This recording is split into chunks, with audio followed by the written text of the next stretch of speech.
Hey guys, Paul here. Got a great pork chop recipe for you here tonight. Got thick cut pork chops. Heat up a cast iron pan.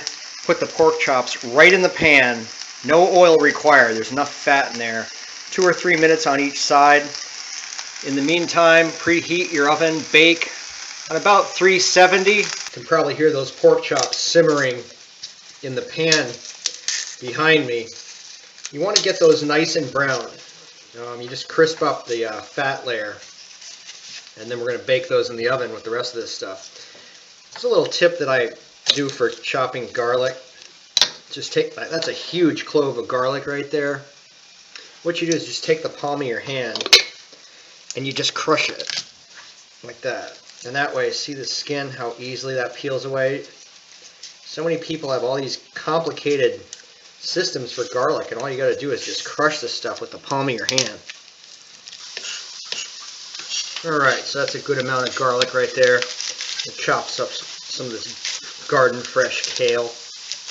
This stuff is going to be really good cooked up in those pork juices in the oven.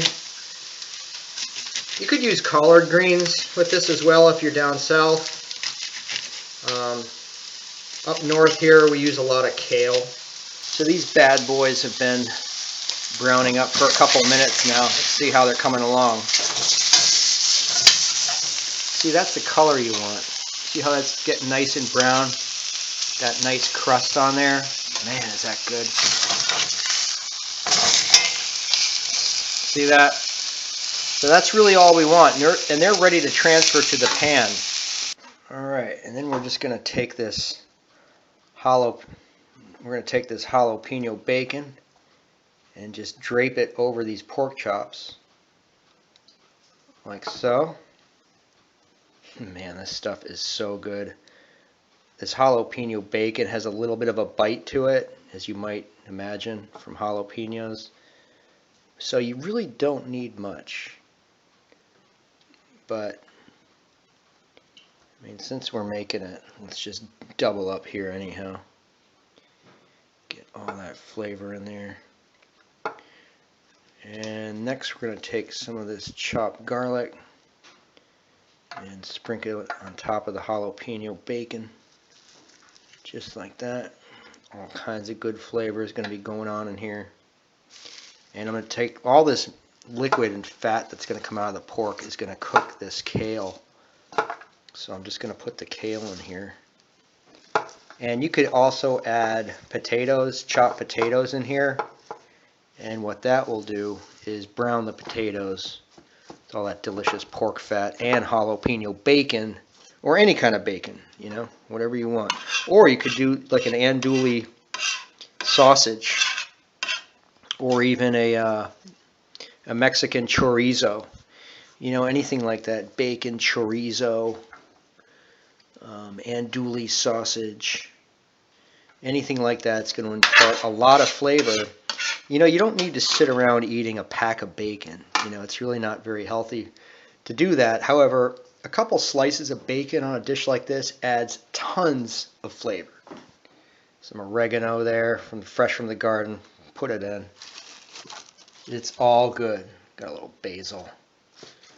I tell you what, those juices are going to be cooking up this stuff. It is going to be fantastic. And along the lines of the kale or the collard greens, beet greens work really nicely too. There's beet greens. So put those in as well. Alright, pop this in the oven at 370. Alright, these 2-inch chops have been in there for about 15 minutes. What you want to do is base some water or other liquid over the greens. Keep them nice and moist. You can see they're coming along really good. And we're going to put these back in the oven for about another 10 to 15 minutes. If you have a thinner chop, probably just want to do this for about 20 minutes total, but these are full 2-inch thick chops. Alright, after basting your meat, let it sit in the oven. Turn off the heat for about 10 minutes at 350, 360 or so. And just let these pork chops sit in that oven with the heat off for about 10 or 15 minutes.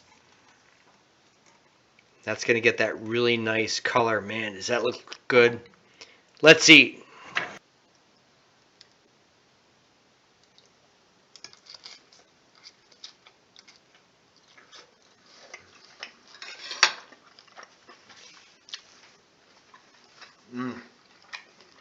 Wow.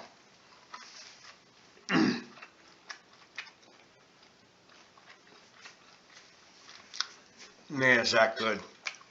Subscribe to my channel, give a thumb up, and we'll see you guys real soon. Bon appetit.